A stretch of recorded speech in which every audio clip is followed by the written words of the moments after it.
go, go, go, go, go, go, go, go, go, go, go, yo, go, go, go. Hustle hard, hustle every single day. I'll be making moves till I'm buried in my grave. To the system, I don't wanna be a slave. I've been doing shit. Hey, today we are going to go to Kentucky Red River Gorge. They have a little Bigfoot experience in there. This is in June 2004. So everybody's getting ready to have a good time camping. Fires are being made, people are playing in the springs and the rivers, hiking, walking around. It's just a grand old time. Now some of the people in the extremities of the woods, they were out there a little farther. There's still some people out there, but not as many. Well, they wanted a little more of a tranquil experience. So there they were having a good time getting ready to set up their camp. As they're getting ready to set up their camp, something came in and bounced through the camp. It was like something was thrown at them. This was strange. Wasn't anything that blew down from the trees. It was really like something was thrown at them. Now, who would want to throw something at them? They'd gotten there all day. They hadn't had any run-ins with anyone. It was a normal day. And pretty soon another object bounced through their camp. Then another object came in. This one stopped closer to the people in the camp. They went over and checked it out, and it's like something had been pulled out of the ground. There was still dirt hanging on it. This was really strange. So they were getting annoyed at this thing. The people were out there playing these stupid pranks. So one of the men hollered out, "Knock it off.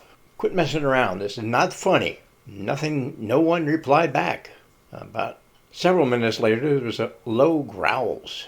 And then they could hear something rather large run down the hill. And after the noise of this thing running downhill, they heard something coming up, kind of like a bull in a china shop, running over things like small trees and such, crunching and banging.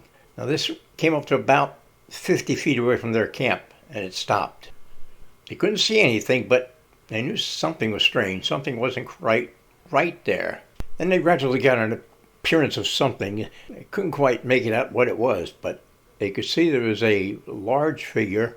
And as this figure exposed itself, it was at least 2 feet taller than the average man there, which was around 6 feet.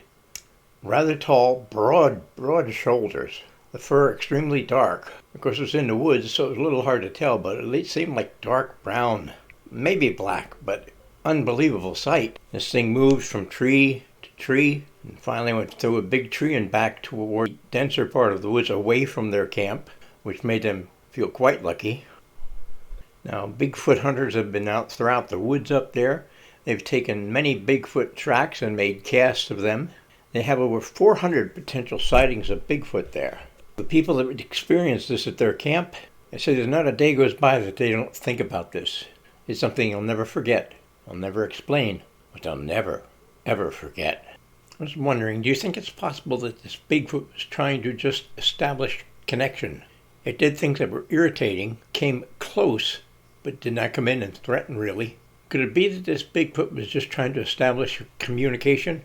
Perhaps it had done things before to get the attention of a human. Only the human happened to have a rifle and it fired back. Perhaps this Bigfoot was just trying to find out if there was a way to communicate with people.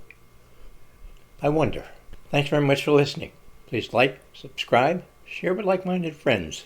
Feel free to leave a comment. Especially if you happen to have a good Bigfoot experience, let us know.